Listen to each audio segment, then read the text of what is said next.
आधिकारिक तौर पर भारतीय जनता पार्टी ने अभी अभी एक और लिस्ट जारी की है और ऐलानन यह कहा है कि जो पहली दो लिस्टें जारी की गई थी उन दोनों लिस्टों को विड्रॉ समझा जाए। इससे पूर्व आज द्वितीय और तृतीय चरण हेतु जारी प्रत्याशियों की सूची को अमान्य माना जाए। अमान्य का मतलब यह हो गया कि पहली दोनों लिस्टें, जिन लिस्टों के ऊपर बवाल हो गया था, वो दोनों लिस्टें विड्रॉ मानी जाएं। मतलब जितने भी लोग सुबह गाजे बाजे के साथ बड़े खुश होकर लड्डू बांट रहे थे, उन सभी लोगों को अब इंतजार करना होगा जब दोबारा से भारतीय जनता पार्टी सूचियां दूसरे और तीसरे चरण के लिए, सेकंड और थर्ड फेज के लिए जारी करती है। मतलब यह हो गया कि जो भी मैंडेट सुबह बांटे गए थे, जिसमें Jammu east, Jammu west, Jammu east, Jammu west, Mata Vaishno देवी, रियासी, गुलाबगढ़, पुंछ हवेली, मेंढर, उसके अलावा नगरोटा, छंब, अखनूर, सांबा, हीरानगर, बसोली, बिलावर, इस सारे को अमान्य माना जाए। और अब जो लिस्ट जारी की गई है, इस लिस्ट में केवल और केवल पहले चरण में, पहले फेज में जहां जहां इलेक्शन होना है वहां वहां के नाम है। और इस पर कोई ज्यादा कंट्रोवर्सी भी नहीं है, क्योंकि यहां कुछ और लोगों की अगर दावेदारी है भी तो इतनी पक्की दावेदारी नहीं है कि वो इन प्रत्याशियों का मुकाबला कर सके। तो क्या फाइनल हुआ? पामपोर से सैयद शौकत इंद्राबी फाइनल हो गए, राजपुरा से अरशद भट्ट, शुपियन से जावेद कादरी, अनंतनाग वेस्ट से रफीक वानी और अनंतनाग से एडवोकेट सैयद वजाहत, सिरगुफाड़ा बिजवाड़ा से यूसुफ सोफी और शांगस अनंतनाग सीट से वीरजी सराफ। ये 7 लोग कश्मीर से पक्के हो गए हैं। और जहां तक जम्मू रीजन का ताल्लुक है, इसमें इंदरवाल की सीट पर तारिक कीन, पाडा नागसनी में सुनील शर्मा, बदरवा में दलीप सिंह परिहार, डोडा में गजय सिंह राणा, डोडा वेस्ट में शक्तिराज परिहार, रामबन में राकेश ठाकुर और बानिहाल में सलीम भट्ट। अब रामबन में नीलम लंघे का टिकट कटा है। क्या कारण रहा, क्यों उनका टिकट कटा और क्यों पार्टी ने दोबारा से उनको जिम्मेदारी नहीं दी, ये तो आने वाला वक्त बताएगा। लेकिन फिलहाल ये कि जो पहली और दूसरी लिस्ट जारी की गई थी, जिसको लेकर मैंने आपको डिटेल में बताया कि बीजेपी में जबरदस्त हड़कंप और हंगामा इस बात के ऊपर कि जिन प्रत्याशियों के नाम आपने पहली और दूसरी लिस्ट में डाले हैं, कई कॉन्स्टिट्यूएंसीज में गतिरोध, कई कॉन्स्टिट्यूएंसीज में लड़ाइयां कि जी आपने कैसे इनको मैंडेट दे दिया, यहां तो फलाने का बनता है। और ये भी अजय रैना वो कह रहे हैं जी मेरा नाम भी नहीं है। अजय जी कोशिश कीजिए, इस साल नहीं तो अगले साल आपका नाम हो जाएगा। जनता भी चाहती है कि उनका नाम भी आए। तो पहली और दूसरी दोनों सूचियां रद्द कर दी गई हैं और दोनों सूचियों को दोबारा से रिव्यू किया जाएगा। इसमें मुझे जो जानकारी, जिसे मैंने पहले भी आपके साथ साझा की थी, कि जम्मू साउथ वाली जो सीट है उसके ऊपर अभी गतिरोध बना हुआ है। नौशेरा में, जम्मू ईस्ट में, जम्मू वेस्ट में अब तो सारी चीजें खुल के सामने आ गई हैं। Jammu east, Jammu west, Jammu south, उसके अलावा बहू, उस सीट का अभी तक वहां पर किसी का नाम घोषित नहीं किया गया था, लेकिन वहां पर भी जबरदस्त हंगामा है। और कमाल देखिए आप, ये भी इतिहास अपने आप में, ये भी इतिहास है कि इस समय वो पॉलिटिकल पार्टी जिस पॉलिटिकल पार्टी को एक वक्त सीरियसनेस के साथ जम्मू में नहीं लिया जाता था, जम्मू कश्मीर में नहीं लिया जाता था, राकेश आजाद कहते हैं आशीष कोहली का भी नहीं और आपका भी नहीं है। ये बेसिकली राकेश आजाद साहब हमें लेकर चिंतित हैं। हम तो पत्रकार हैं और पत्रकार ही रहेंगे। और मुझे अफसोस ये कि जो आप खुद ही एक दुनिया में घूमते रहते हैं, तो वो आपको उसकी पूरी इजाजत है, आप घूम सकते हैं। तो जिन्होंने लड्डू बांट दिए हैं, उनका क्या होगा? तो उनका यही होगा कि उनको इंतजार करना पड़ेगा और इंतजार करके उन्हें देखना यह होगा कि पार्टी क्या करती है। गतिरोध बहुत सारी कॉन्स्टिट्यूएंसीज पर है, यहां तक कि सांबा में भी हंगामा है। सांबा को लेकर भी हंगामा है कि आप सुरजीत सिंह सलाथिया को टिकट दे रहे हैं, जो नेशनल कॉन्फ्रेंस से आए हैं, और जो पार्टी के अपने कार्यकर्ता जिनको आपने सांबा की जिम्मेदारी दी थी, उनको आप टिकट नहीं दे रहे हैं। इसी तरीके से अन्य कुछ और कॉन्स्टिट्यूएंसीज हैं जिन कॉन्स्टिट्यूएंसीज के ऊपर जबरदस्त हंगामा है। पार्टी इस हंगामे को रिजॉल्व करने की कोशिश कर रही है और पार्टी लिस्ट के अंदर अमेंडमेंट्स कर सकती है, अभी बदलाव हो सकते हैं, लिस्ट के अंदर बहुत सारी तब्दीलियां हो सकती हैं।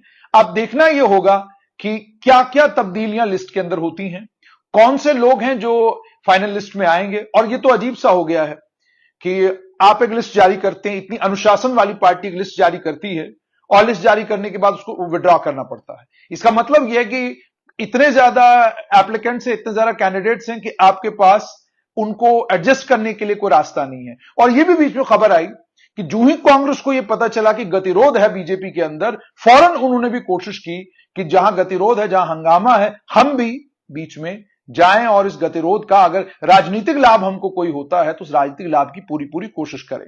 तो अब जाहिर सी बात है, जब बीजेपी ने देखा कि खिचड़ी हमने बनाई है और खाने के लिए कोई और आ गया, तो फौरन जो है उन्होंने दोनों लिस्टें विड्रॉ की। और अब इसका मतलब जबरदस्त दबाव भारतीय जनता पार्टी के नेतृत्व के ऊपर है, जबरदस्त दबाव पार्टी के ऊपर है कि वो उन्हीं लोगों को टिकट दें जो लोग लोगों के बीच में है। यानी पहले वाली लिस्ट में कई नाम ऐसे थे जो नाम पार्टी में तो उनकी बड़ी छवि है, पार्टी में तो लोग उनको बहुत जानते हैं और वो अलग अलग समय में कार्यकर्ता, अलग अलग समय में बड़े बड़े नेताओं के करीबी भी रहे हैं, लेकिन जिन कॉन्स्टिट्यूंसी से उनको टिकट दिए गए हैं उन कॉन्स्टिट्यूंसी में उन्होंने कोई बहुत बड़ा काम करके दिखाया हो, ऐसा नजर में नहीं आ रहा है। दूसरा एक और चीज, ओवर कॉन्फिडेंस। सबसे बड़ी चीज कि आप कॉन्स्टिट्यूंसी में कैंडिडेट जब चुन रहे हैं तो उस कैंडिडेट को चुने जो वहां कॉन्स्टिट्यूंसी में क्षेत्र में काम कर रहा है। लेकिन आप चूंकि ओवर कॉन्फिडेंट हैं कि हम जहां से भी किसी को खड़ा कर देंगे वो जीत ही जाएगा, क्योंकि बीजेपी है और बीजेपी के नाम पर जीतेगा, और वही एक विश्वास कि प्रधानमंत्री नरेंद्र मोदी और गृह मंत्री अमित शाह और योगी आदित्यनाथ जो हमारी नैया पार कराएंगे, ये जो विश्वास है, इस विश्वास को धचका भी लग सकता है, झटका भी लग सकता है, जैसा कि यूपी में और अन्य कई और राज्यों में देखने को मिला। बगल में हिमाचल का राज्य है, वहां पर कांग्रेस की सरकार बन गई।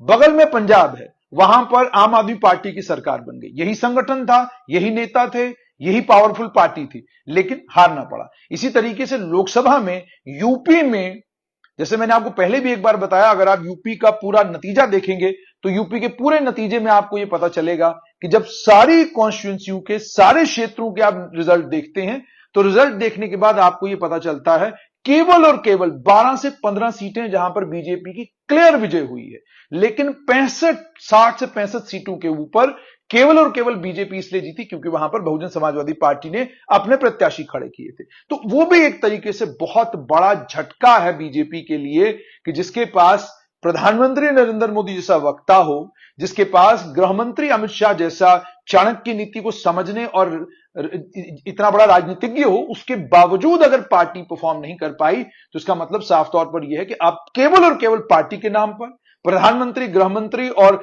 यूपी के मुख्यमंत्री के नाम पर अगर आप चुनाव लड़ने की कोशिश करेंगे तो यह रणनीति सही नहीं है। आपको यह भी देखना होगा कि आपके कार्यकर्ता, आपका लंबे समय से आपके साथ जो कार्यकर्ता चल रहा है, उस कार्यकर्ता की आप कितनी सुनते हैं। आपको यह भी देखना होगा कौन सा कार्यकर्ता जमीन के ऊपर है। तो अगर आप ऐसा नहीं करेंगे तो इसका राजनीतिक नुकसान भी हो सकता है, ऐसा राजनीतिक विशेषज्ञ बताते हैं। लेकिन फिलहाल गतिरोध बना हुआ है। लिस्ट जो है, पहली लिस्टों में से लिस्टें दोनों जो है पहले वाली विड्रॉ कर ली गई हैं। अब सिर्फ केवल पहले चरण की लिस्ट जो है वो जारी कर दी गई है और अगले चरणों की लिस्टें जो अगले कुछ दिनों में, कुछ और बैठकों के बाद, गतिरोध जब खत्म होता है, फिर जाकर जो है लिस्टें दोबारा से जारी की जाएंगी। और यह भी कमाल की बात है, इस पर भी मैं तफसीली बात करूंगा कि जो पहली 2 लिस्टें आई थी उनमें कितने लोग ऐसे थे जिनके नाम जो है काटे गए थे। डॉक्टर निर्मल सिंह, पूर्व उप मुख्यमंत्री, पूर्व स्पीकर, और आपने उनको मैनिफेस्टो की भी जिम्मेदारी दी और भी कई जिम्मेदारियां दी, लेकिन उसके बाद उनका नाम नहीं लिस्ट में। उसके बाद विक्रम रंधावा पूर्व एमएलसी हैं और चौधरी प्यारा सिंह के सुपुत्र, एक मजे हुए नेता, एमएलसी भी पूर्व रहे हैं, उनका टिकट भी नहीं। श्याम चौधरी पूर्व पीएचई मंत्री, कोई कारण नहीं बताया गया क्यों आपने उनका टिकट काटा, क्यों उनकी जगह उनको कहीं किसी जगह एडजस्ट नहीं किया आपने, कोई कारण कोई भी नहीं आपके पास। चौधरी सुखनंदन पूर्व पीएचई मंत्री, उनका टिकट भी नहीं। सत शर्मा सीए, उनका टिकट आपने काटा, कोई पता नहीं क्या कारण, और नॉन परफॉर्मेंस और बाकी सब तमाम चीजें तो सुनते आ रहे थे हम, लेकिन पार्टी भी आधिकारिक तौर पर बताती है भाई इन लोगों को हमने टिकट नहीं काटा, इनको हम संगठन में कोई जिम्मेदारी देंगे। पूर्व मेयर राजेंद्र शर्मा, पूर्व मेयर चंद्रमोहन, पूर्व डिप्टी मेयर पूर्णिमा शर्मा, उसके अलावा राजपूत सभा के प्रधान नारायण सिंह, उसके अलावा अन्य साधु समाज, संत समाज के लोग भी जो टिकट के उम्मीदवार थे, उनके बारे में भी कोई खबर नहीं आई कि अगर वो सारे के सारे एप्लीकेंट थे तो उनका क्या हुआ। उसके अलावा विश्व हिंदू परिषद के कार्यकारिणी अध्यक्ष राजेश गुप्ता उनका नाम भी था, लेकिन सुबह जब लिस्ट आई नाम नहीं था। बहू से कौन लड़ेगा, क्या क्या कोई बड़ा कारोबारी वहां से लड़ने वाला है, आपने क्या मापदंड है आपके, जिन मापदंडों पर आप जो है कैंडिडेट चुनते हैं, ये सारे वो सवाल हैं जो सवाल कार्यकर्ता इस समय बीजेपी से पूछ रहे हैं। तो फिलहाल खबर यही है कि भारतीय जनता पार्टी ने सुबह जो 3 लिस्टें जारी की थी और उनमें से एक लिस्ट को रखा है और 2 लिस्टें जो है वो विड्रॉ कर ली गई हैं। तो बहुत सारे लोग, अच्छा इसमें मैं कुछ चीजें ऐड करना चाहता हूं। एक तो ये कि आप किसी के लिए सपना देखते हैं या आपको आपके जहन में किसी के लिए कोई पिक्चर बनती है कि जो फलाना जो है वो बड़ा डिजर्विंग कैंडिडेट है या फलाने को मैंडेट मिलना चाहिए, ऐसा राजनीतिक दलों में नहीं होता। पॉलिटिकल पार्टीज में कोई भी पॉलिटिकल पार्टी, नई हो पुरानी हो, सारी पॉलिटिकल पार्टीज में एक प्रोसेस होता है।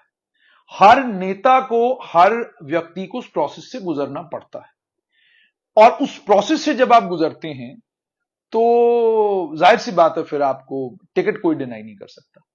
अगर केवल और केवल सोशल मीडिया की पॉपुलैरिटी एक पैमाना बन जाए तो फिर सोशल मीडिया की पॉपुलैरिटी के हिसाब से अगर जम्मू कश्मीर में देखना हो तो घाटी के बहुत सारे पत्रकार हैं जो इस वक्त सोशल मीडिया के ऊपर अच्छा खासा वायरल है और वो सारे फिर मुझे लगता है रिफत अब्दुल्ला कोई भी वीडियो करते हैं आप देखते हैं फौरन वायरल हो जाते हैं वो। तो रिफत अब्दुल्ला को भी टिकट मिलना चाहिए। डेनी तस्कीन के साथ काम करते हैं आमिर सुहेल, आप उनकी रीलें देखें दबा के वायरल हो रही हैं, तो फिर तो नेशनल कॉन्फ्रेंस की तरफ से उनको मैंडेट मिलना चाहिए। इसी तरीके से ANN, एशियन न्यूज नेटवर्क, वहां पर एक बच्ची बड़ा अच्छा काम कर रही है, उसकी वीडियोस काफी वायरल होती हैं, वो भी एक प्रत्याशी हो सकती हैं। आबिद रबड़, वो बड़ा मशहूर और बहुत कमाल का PDP का कार्यकर्ता है, आप देखें आबिद रबड़ की बहुत सारी वीडियोस वायरल होती हैं, तो फिर तो जाहिर सी बात है फिर उनको मैंडेट मिलना चाहिए।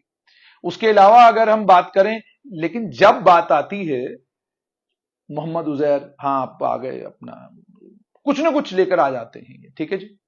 तो ये पैमाना नहीं होता राजनीतिक पार्टियों में का। आपका काम, संगठन के अंदर आपकी रिस्पॉन्सिबिलिटीज और संगठन में जो आपने काम किया होता है, that is what is prioritised.